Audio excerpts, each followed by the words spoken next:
آج میں یہاں جو بات کرنے کے لیے آیا ہوں وہ کسی بیماری کے اوپر نہیں، نہ میں نے ڈپریشن کے حوالے سے کوئی بات کرنی ہے اور نہ ہی اینگزائٹی کے حوالے سے، بلکہ میں نے بات یہ کرنی ہے کہ آج بھی ہم لوگ وہاں پہ کیوں کھڑے ہیں کہ جہاں پہ ہمیں مریضوں کو، لوگوں کو یہ بتانا پڑ رہا ہے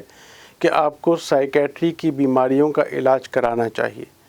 بلکہ اور اگر میں کہوں کہ مطلب ہمیں لوگوں کو کیوں قائل کرنا پڑ رہا ہے کہ سائیکیٹری کی بیماریاں بھی بیماریاں ہی ہوتی ہیں، اور جیسے کہ ہم باقی بیماریوں کا علاج کرواتے ہیں تو ہمیں ان کا بھی علاج کروانا چاہیے۔ میں اس کے تھوڑے سے تاریخی پس منظر میں جاتا ہوں کہ سائیکیٹری 5000 سال پہلے، 6000 سال پہلے کیا تھی۔ اگر میں اتنی پرانی بات کروں تو اس زمانے میں جب کسی کو سائیکیٹری کی بیماری ہوتی تھی، اور ظاہر سائیکیٹری کی بیماریاں تو ابتدائے آفرینش سے چلی آ رہی ہیں، کوئی نئی چیز تو نہیں ہے۔ اس زمانے میں سمجھایا جاتا تھا کہ یہ جو بیمار آدمی ہے، جو الٹی سیدھی حرکتیں کر رہا ہے، جو عجیب و غریب سی جس کی کیفیت ہے، یہ کوئی بیماری نہیں ہے، بلکہ اس کو قدرت نے سزا دی ہے کسی گناہ کی، کوئی برے اعمال کا نتیجہ ہے، کوئی غلط کام کرنے کا خمیازہ بھگت رہا ہے، اور اسی حوالے سے پھر اس کے علاج بھی لوگوں نے دریافت کیے۔ کبھی کسی کو درخت سے باندھ دیا، کسی کو سزائیں دیں، کسی کا فاسد خون نکالا اس کے سر کے اوپر کٹ لگا لگا کے کہ جیسے یہ فاسد خون یعنی جو گندا خون ہے یہ بنیادی طور پہ اس کی اس قسم کے رویے کا، اس قسم کے بیہیویئر کا سبب بن رہا ہے۔ تھوڑی سی جب سائیکیٹری اور آگے بڑھی تو مطلب سزاؤں کی انداز میں فرق آ گیا، لیکن بنیادی جو ایک سوچ تھی وہ یہی رہی کہ سائیکیٹری بیماری نہیں ہے، بلکہ اگین کوئی نہ کوئی غلطی کا خمیازہ ہے۔ اور پھر وہ اسپننگ والی کرسیاں آ گئیں کہ مطلب کرسی کے اوپر بٹھا کے اور کرسی کو بہت تیزی کے ساتھ اسپن کر کے کہ جیسے چیزوں کو سیٹل ڈاؤن کر لیں گے، کہ جیسے دماغ کے اندر کوئی بلیک بائل ہے کہ جو گردش کر رہا ہے، اور اس کے سبب سے یہ جو سزا ہے یہ انسان کو ٹھیک کر دے گی، علیحدہ کر دینا معاشرے سے، ان کو بالکل اچھوت قرار دے دینا۔ بیکاز ظاہری بات ہے اگر ہم سمجھتے ہیں کہ ایک آدمی گناہ گار ہے تو اس کو یوزلی معاشرے سے الگ کر دیا جاتا تھا۔ جب سائیکیٹری ان ادوار سے گزرنے کے بعد تھوڑا سا آگے آئی اور کچھ لوگوں نے سمجھنا شروع کیا کہ ہاں بھئی یہ بیماریاں ہیں، اور اگر بیماریاں ہیں تو کچھ تھوڑا سا ان کا دیکھنا پڑے گا کہ اس کا بنیاد کیا ہے، تو جب کچھ لوگوں کی سمجھ میں آنا شروع ہوا کہ ہاں یہ بیماریاں تو ہیں، لیکن یہ بیماریاں اگین پھر وہ ایک بلیک بائل کا اور ایک یلو بائل کا کانسیپٹ آیا کہ بھئی کیونکہ ایک غلط طریقے کا بائل انسان کے جسم میں پیدا ہو جاتا ہے جس کو کاٹ کے نکالا جاتا ہے، اور وہ طریقہ اگر میں دیکھوں تو بعض جگہوں پر ابھی بھی رائج ہے۔ وہ جو فاسد خون نکالنے کا آپ نے کبھی کبھی کانسیپٹ سنا ہوگا، وہ ابھی بھی اس معاشرے میں 2021 میں ریموٹ ایریاز میں پایا جاتا ہے۔ جب سائیکیٹری تھوڑی سی اور آگے بڑھی اور کچھ یہ ہوا کہ، اور بلکہ یہ ہوا تھوڑا سا میں آپ کو اس کا بھی بیک گراؤنڈ بتاؤں کہ ٹی بی کے جو مریض تھے ان کے بارے میں دیکھا گیا کہ خاص جب دوائی ان کو دی جاتی ہے تو وہ کافی خوش ہو جاتے ہیں۔ ایک ٹی بی ایک زمانے میں بالکل جان لیوا مرض سمجھا جایا کرتا تھا کہ جس کو ٹی بی ہوا سمجھ لیے کہ وہ آدھا فوت ہو گیا۔ اس میں ایک خاص دوائی دی جاتی تھی تو جس کے بعد مریض کے اندر خوشی آ جاتی تھی۔ جب اس دوائی کو تھوڑا سا ایگزامن کیا گیا، یعنی وہ زمانہ ہے کہ جب فارماکالوجی اور یہ ساری چیزیں اور تھوڑی سی ڈیولپ ہونی شروع ہوئیں، تو دیکھا گیا کہ اس میں ایک ایسی دوائی کا ایک رنگ شامل ہے، کیمیکل اسٹرکچر شامل ہے کہ جس کو بعد میں ہم نے اینٹی ڈپریسنٹ کے حوالے سے استعمال کیا اور جس کو ہم نے ٹرائی سائیکلک اینٹی ڈپریسنٹ کا نام لیا۔ یہ بات ہے، میں نے بات شروع تو کی تھی 5000 سال پہلے سے، لیکن اب ایک دم سے جمپ کر کے آ رہا ہوں میں 1957 میں، کہ جب پہلی ٹرائی سائیکلک اینٹی ڈپریسنٹ دریافت ہوئی۔ اب کیا مسئلہ ہوا؟ اب مسئلہ یہ ہوا کہ مطلب کیونکہ وہ جو ابتدائی دوائیاں تھیں ان میں نشہ تھا، سیڈیشن انگریزی میں کہتے ہیں۔ اب وہاں سے چیزیں ڈیولپ یہ ہونی شروع ہوئیں کہ سائیکیٹری کی جو دوائیاں ہیں وہ تو نشے والی دوائیاں ہیں، اور نشے کا تصور کیا ہے انسان کے دماغ کے اندر کہ نشہ وہ چیز ہے کہ جو نمبر 1 مضر بھی ہوتا ہے، نشہ وہ چیز ہے جو چھوٹتا بھی نہیں ہے، اور نشے کا اگین مسئلہ یہ ہو گیا کہ جی نشہ تو ایک اسٹگما ہے، جیسے کہ سائیکیٹری کی بیماریاں بھی اسٹگما ہیں، آج تک اسٹگما ہے، تو لہٰذا ایسی دوائیاں کیوں دی جائیں کہ جو انسان کو ایک ایسی چیز مبتلا کر دیں کہ جس کو ہم نشہ کہتے ہیں۔ وہیں سے پھر کچھ کانسیپٹس ایسے نکلے کہ جہاں پہ لوگوں کے دماغ میں یہ بات آنی شروع ہوئی کہ یہ جو بیماریاں ہیں یہ بغیر دوائیوں کے بھی تو ٹھیک ہو سکتی ہیں۔ اور اگین میں آپ کو پھر بتاؤں کہ وہ جو پرانا آرکیولوجیکل کانسیپٹ ہمارے دماغوں میں جو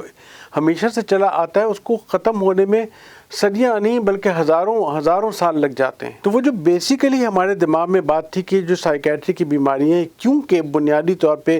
گناہوں کی پاداش ہے، لہٰذا اس کو پھر جوڑا گیا اسپریچول ایکٹیویٹیز کے ساتھ کہ جی آپ تو نماز پڑھتے ہیں، آپ تو روزے بھی رکھتے ہیں، اتنے نیک آدمی، آپ کو سائیکیٹری کی بیماریاں کیوں ہو جائیں گی؟ اور اگر آپ کو سائیکیٹری کی بیماری ہو بھی گئی ہے تو یقیناً یہ کوئی نہ کوئی آپ کے ول پاور کی کمی، ایمان کی کمزوری ہے جس کی وجہ سے آپ بیمار ہو گئے اگر یہ بیماری ہے تو۔ لہٰذا زور سارا اس بات پہ آ گیا کہ اپنی ایمانیات کو مضبوط کریں، اپنے انٹریکشنز کو مضبوط کریں،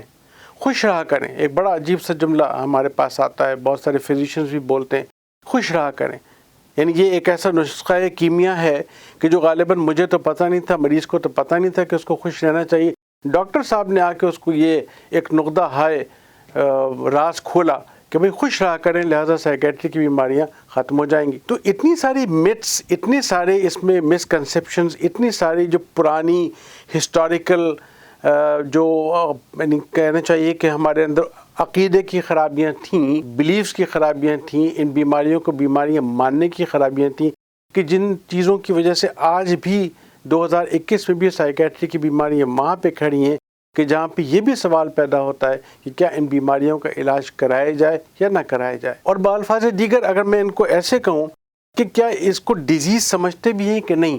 اس کی ڈیزیز نیس کو سمجھنا کیا ہمیں آتا ہے کہ نہیں۔ آج بھی یہ ہوتا ہے کہ میں ایک بڑا ہسپتال ہے جہاں پہ کام کرتا ہوں کہ آج بھی جب میرے سینئر اسپیشلسٹ مجھے کوئی کیس ریفر کرتے ہیں اور میں ان کو فیڈ بیک دیتا ہوں کہ آپ کے مریض کو ڈپریشن ہے،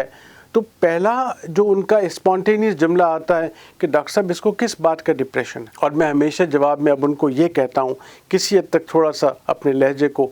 درست بنا کے کہ یار میں نے تم سے کبھی پوچھا ہے کہ اس کو کس بات کا ڈائبٹیز ہے یا اس کو کس بات کا کارنری ہارٹ ڈیزیز ہے؟ تو تم اس کا مطلب یہ ہوا کہ ٹرشری کیئر ہسپتال میں بیٹھ کے پوسٹ گریجویٹ ڈاکٹر ہونے کے باوجود بھی آپ کا خیال یہ ہے کہ ڈپریشن کسی نہ کسی خراب حالات ہی کی وجہ سے پیدا ہوگا۔ انسان کے اندر جو سائیکیٹرک بھی، اب یہاں سے کیا چیز پیدا ہو رہی ہے؟ یہاں سے جو چیز پیدا ہو رہی ہے وہ یہ کہ یہ بیماریاں نہیں ہیں بلکہ ریئیکشنز ہیں۔ اور ایک زمانہ ایسا تھا جو DSM 1, 2 وغیرہ کے زمانے کی کہ ان بیماریوں کو ہم بیماری کہتے نہیں تھے بلکہ ڈپریسو ریئیکشن کہا جاتا تھا۔ یعنی خود جو ابتدا میں جو سائیکیٹری کے جو ابتدائی دور ہے اس میں ہم ان چیزوں کو ریئیکشن مانا کرتے تھے، اور ریئیکشن کا مطلب ہے کہ کوئی ایکشن ہونا چاہیے، اور اگر ایکشن ہے تو ایکشن کے اوپر کام کرو نا، ریئیکشن خود بخود ہی غائب ہو جائے گا۔ اور یہی وہ کانسیپٹ ہے کہ جس کو اب بہت سا ہمارے گروپ لے کے چل رہا ہے کہ بھئی بیماریاں تو نہیں ہیں، یہ تو ایک ایکشن کا ریئیکشن ہے، اور اگر میں ایکشن کے اوپر کام کر لوں تو ریئیکشن خود بخود ختم ہو جائے گا۔ لہٰذا وہ جو لوگوں کے دماغ میں جو چیزیں تھیں وہ بتدریج یا تو مضبوط ہوتی چلی جا رہی ہیں یا ڈیلیبریٹلی مضبوط کی جا رہی ہیں، کیونکہ دیکھیے جہاں پہ گیپ ہوتا ہے نالج کا وہاں پہ ہر آدمی آ کے بیٹھ جاتا ہے۔ اب گیپ جب نالج کا آیا تو مطلب پتہ ہی چلا کہ کیونکہ بیماریاں تو ہیں نہیں لہٰذا ان کا تعویذ سے بھی علاج ہو سکتا ہے، روحانیات سے بھی علاج ہو سکتا ہے۔ میرے کون سا پیشنٹ ایسا ہے میری OPD میں، مطلب میں اگر 20 مریضوں کی OPD کروں تو بلا مبالغہ کم سے کم 10-12 مریض ایسے ہوتے ہیں کہ جو آگے جن کا اوپننگ اسٹیٹمنٹ یہ ہوتا ہے کہ ڈاکٹر صاحب اس کے اوپر کے اثرات بھی تھے، آپ لوگ تو اس کو مانتے نہیں ہوں گے، تو ہم لے گئے تھے اس کو پیر صاحب کے پاس، انہوں نے اوپر کے اثرات تو ٹھیک کر دیے ہیں، اب انہوں نے کہا ہے کہ اب ان کو کسی ڈاکٹر کو بھی دکھا لو، اوپر کے اثرات ہم نے نکال دیے۔ اب یہ ساری چیزیں کہاں سے آ رہی ہیں؟ یہ ساری چیزیں وہاں سے آ رہی ہیں کہ جہاں پر ہم لوگوں نے ان چیزوں کو آج تک بیماری کو سمجھنے سے انکار کیا ہوا ہے، قولاً نہیں کیا ہوا تو عملاً تو ضرور کیا ہوا، اور جس کی وجہ سے آج بھی ہمارے پاس یہ سوال پیدا ہوتا ہے۔ اب دیکھیے میں آپ کو ایک بڑی چھوٹی سی بات بتاؤں، اس پہ کچھ لوگ ناراض بھی ہوں گے کہ کبھی ڈائبٹیز کے حوالے سے یہ بات ہوئی کہ جی ہم ڈائبٹیز کے لیے ڈاکٹر کے پاس جائیں یا کسی تھراپسٹ کے پاس جائیں، یا کبھی کینسر کے حوالے سے یہ بات ہوئی ہے کہ ہم اس کے لیے کسی سائیکو تھراپی یا کاؤنسلر کے پاس جائیں یا ہم کسی ڈاکٹر کے پاس جائیں؟ نہیں بات ہوئی۔ کیا کہنا چاہتا ہوں کہ ہر فیلڈ میں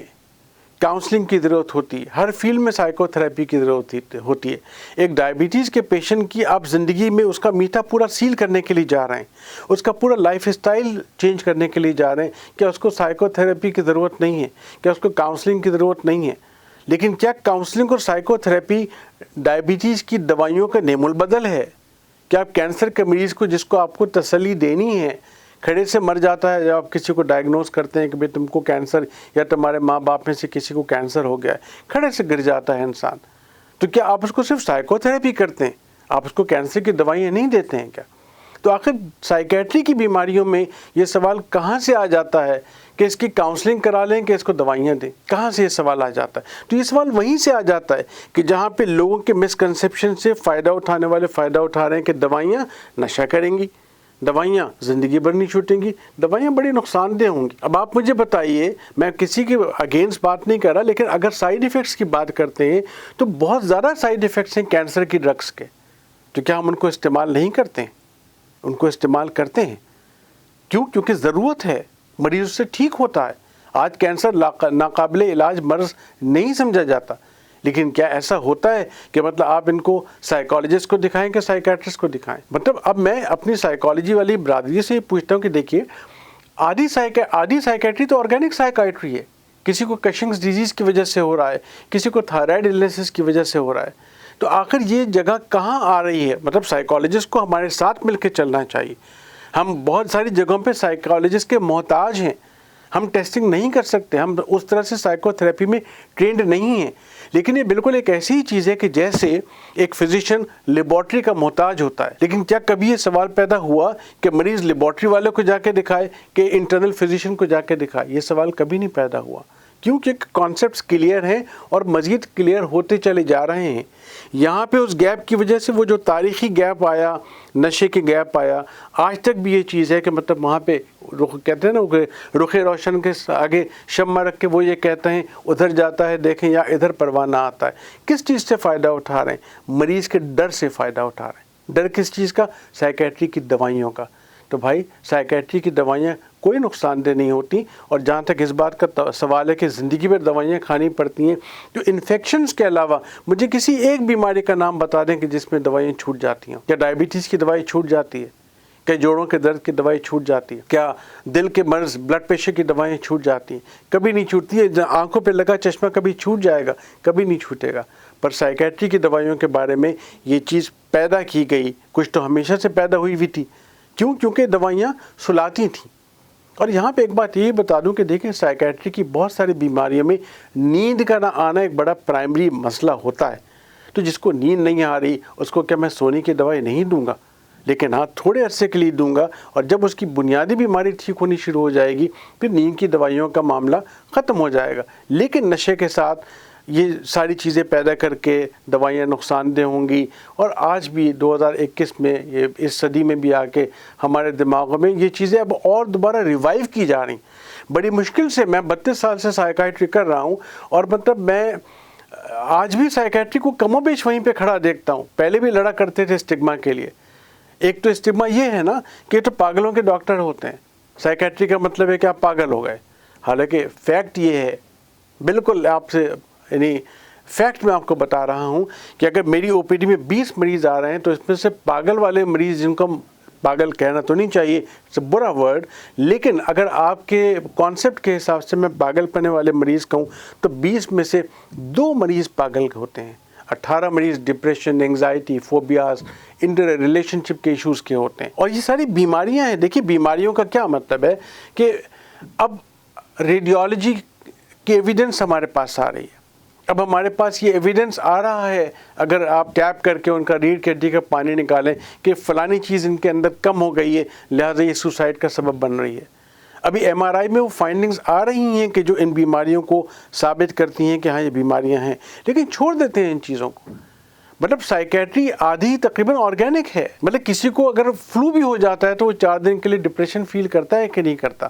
تو کیا میں اس کو کیفیت کا نام دوں؟ ٹھیک ہے، میں یہ نہیں کہہ رہا کہ 4 دن کے ڈپریشن کو آپ ٹریٹ کرنا شروع کر دیں، لیکن میرا بنیادی مقصد یہ ہے کہ جب سائیکیٹری کی بیماریاں ہیں تو کم سے کم ان کو بیماریاں سمجھنا تو شروع کر دیں، اور جب بیماری سمجھنا شروع کریں گے تو پہلے کم سے کم ڈاکٹر کے پاس تو جائیں گے نا، اور پھر ڈاکٹر اس چیز کو چینلائز کر دے گا کہ ان کو کہاں جانا ہے۔ ہم خود اپنے ہاتھوں سے بہت سارے مریضوں کو سائیکومیٹرک ایگزامینیشن کے لیے بھجواتے ہیں، سائیکو تھراپیز کے لیے بھجواتے ہیں، ہماری لیول آف ایکسپرٹیز وہاں جا کے کم ہو جاتی ہے۔ دیکھیے جب میں MBBS کرتا تھا تو مجھے بلڈ ٹیسٹنگ کا بتایا جاتا تھا، بلڈ میں CP کیسے کرنا ہے، یورین کا ایگزامینیشن کیسے کرنا ہے، لیکن آہستہ آہستہ وہ چیزیں ایکسپرٹ ہو گئیں نا، الگ الگ ہو گئیں۔ یہ تو نہیں ہے کہ مجھے انجیکشن لگانا آتا نہیں ہے، لیکن کیا اگر ہر مریض کو میں انجیکشن لگانا شروع کر دوں گا تو پھر وہ کام جو میں زیادہ بہتر کر سکتا ہوں جو انجیکشن لگانے والا نہیں کر سکتا وہ کون کرے گا؟ تو اس کا مطلب کہ چیزوں کو الگ الگ رہنا چاہیے، لیکن الگ الگ ایسے نہیں رہنا چاہیے کہ یہ کام وہ کریں گے یا یہ کام میں کروں گا۔ میں سمجھتا ہوں کہ بس میں اپنی بات یہیں پہ مکمل کرنا چاہتا ہوں کہ سائیکائٹری کی بیماریوں کو بیماری سمجھنا شروع کر دیں، 1 2 کہ مطلب ان کی دوائیوں کو، یہ دوائیاں انسانوں کے لیے بنی ہیں، ان کی دوائیوں کو مضر صحت نہ سمجھا جائے، کیونکہ اگر کوئی ڈاکٹر لکھتا ہے تو وہ اسی لیے لکھتا ہے کہ آپ کو کوئی فیض پہنچ جائے گا۔ 3 کہ جو دیگر طریقہ علاج ہیں ہم بھی ان کو مانتے ہیں، ہم بھی ان کو تسلیم کرتے ہیں، لیکن وہ آلٹرنیٹیو نہیں ہوتے، وہ سپلیمنٹری ہوتے ہیں، وہ ایڈجوینٹ تھراپی کے طور پہ، مددگار کے طور پہ آتے ہیں، مطلب ایکسکلوسیو نہیں ہوتے کہ مطلب آپ وہ علاج کرا لیں یا یہ علاج کرا لیں۔ بس یہ 3 باتیں اگر آپ سمجھ لیں تو مجھے لگتا ہے کہ میں نے اپنی بات آپ تک تھوڑی بہت پہنچا دی۔